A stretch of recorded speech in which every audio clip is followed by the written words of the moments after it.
야, 너 혹시 지갑에 현금 한 푼 없어서 당황했던 적 있지? 카드 결제도 안 되고 계좌이체도 안 되는 상황 말이야. 그때 이거랑 빵이랑 좀 바꾸면 안 되나? 이런 생각 해본 적 없어? 에이, 농담 같지? 근데 실제로 우리가 아는 돈이 문자 그대로 종이 쪼가리가 되는 곳이 있어. 바로 담장 너머 교도소야. 거긴 돈이 없는데도 우리보다 훨씬 더 치열하고 정교한 시장 경제가 돌아가거든. 내 이름은 알찬이야. 난 화폐의 본질과 대체 경제 시스템에 대해서 진짜 미친 듯이 고민하거든. 만약 내가 열심히 벌어도 내 돈 가치는 자꾸 떨어지는 것 같아하는 고민 때문에 힘들다면 구독 버튼 누르고 이 영상이 도움되면 좋아요도 꼭 눌러줘. 너희는 돈 하면 한국은행에서 찍어낸 신사임당이나 세종대왕님만 생각하지. 근데 사실 경제학적으로 돈은 그냥 약속일 뿐이야. 실제로 2차 세계대전 당시 포로 수용소에서 경제학자 레드퍼드가 발견한 사실이 있어. 수용소 안에는 공식 화폐가 없었거든. 근데 사람들은 본능적으로 담배를 돈으로 쓰기 시작했어. 담배 안 피우는 사람은 손해 아니야?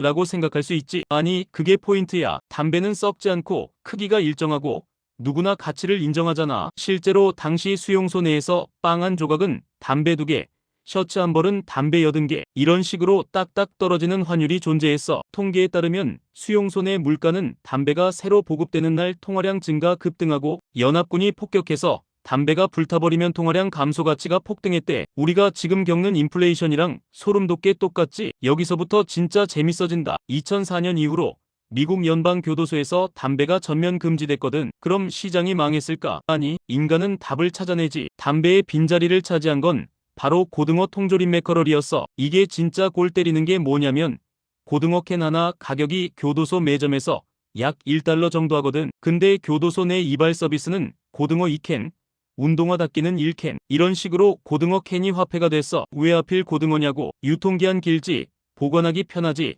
무엇보다 매점에서 수량이 조절되니까 중앙은행 역할까지 하는 거야.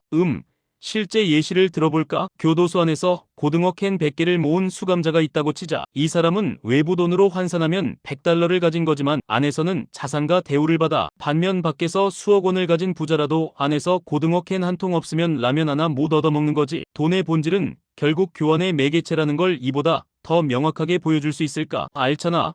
통조림은 너무 무거운데 어떻게 들고 다녀?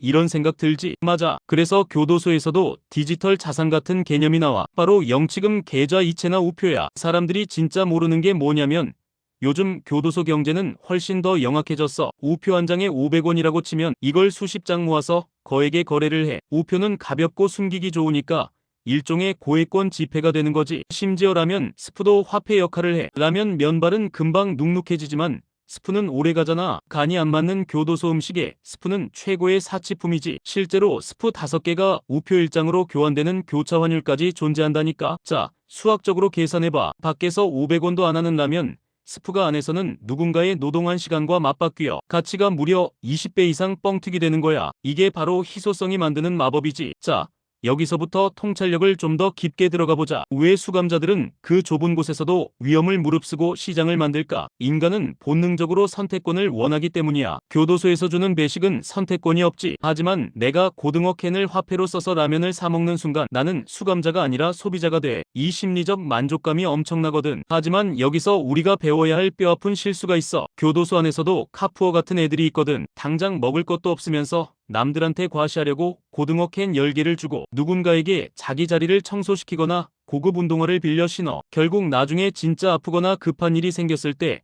자본이 없어서 비참해지지. 너희 혹시 밖에서 카드 할부로 명품 사면서 나중에 어떻게든 되겠지 하는 거, 그게 담장 안에서 고등어 캔 빌려 쓰는 거랑 뭐가 다를까? 마지막으로 가장 소름 돋는 포인트 하나 알려줄게. 만약 교도소 매점에 고등어 캔이 품절되면 어떻게 될까? 화폐 공급이 끊기니까 경제공황이 와. 빌려준 고등어 캔을 갚으라는 독촉이 심해지고 폭력이 발생해. 반대로 명절이나 특사로 수감자들이 대거 나가면서 고등어 캔을 시장에 확 풀고 가면 고등어 가치가 똥값이 되는 초인플레이션이 발생하지. 밖에서 우리가 겪는 금리 인상, 양적 완화, 이거 사실 교도소 안에서도 매일 일어나는 일이야. 사람들은 국가 시스템이 자기들을 지켜준다고 믿지만 본질은 똑같아. 시스템이 흔들리면 내가 쥐고 있는 그 돈도 언제든 고등어 캔보다 못한 존재가 될 수 있다는 거야. 자, 그럼 교도소 경제학을 통해 우리가 배워야 할 3단계 생존 전략을 알려줄게. 화폐의 환상에서 깨어나기. 내 통장의 숫자가 절대적인 가치가 아님을 인정해. 인플레이션이 오면 그 숫자는 의미가 없어. 진짜 가치를 지닌 자산금, 주식, 부동산 등으로 바꿔놓는 연습을 해야 해. 교환 가치가 있는 내 능력 키우기 교도소에서 기술이 있는 사람은 굶지 않아. 이발을 잘하거나 글을 잘 써주는 사람은 화폐가 없어도 대접받지. 세상이 망해도 남들이 고등어 캔을 주고서라도 사고 싶어할 너만의 기술이 있니? 심리적 과시 비용 절감 남에게 보여주기 위해 고등어 캔을 낭비하는 수감자는 결국 파멸해. 지금 내가 쓰는 돈이 생존을 위한 건지 아니면 자존감을 억지로 채우기 위한 건지 냉정하게 따져봐. 솔직히 말할게. 너희 지금 교도소 얘기라고 강 건너 불구경하듯 봤지? 근데 우리가 사는 이 사회도 커다란 시스템이라는 점에선 교도소랑 다를 게 없어. 시스템의 룰을 모르면 넌 평생 고등어 캔 몇 개에 내 노동력을 팔며 살아야 해. 내가 힘들게 번 돈이잖아. 그 돈이 내 인생을 자유롭게 만드는 도구가 되어야지 시스템의 노예로 만드는 족쇄가 되면 안 되잖아. 안 그래? 오늘 영상 보고 와. 돈의 진짜 정체가 이런 거였어. 싶으면 댓글 남겨줘. 앞으로도 세상에 숨겨진 경제 원리 내가 미친 듯이 파헤쳐서 다 알려줄게. 구독이랑 좋아요 눌러야 내 자산 가치가 고등어처럼 썩지 않고 금처럼 빛난다. 알았지? 오늘도 알찬 하루 보내라. 안녕.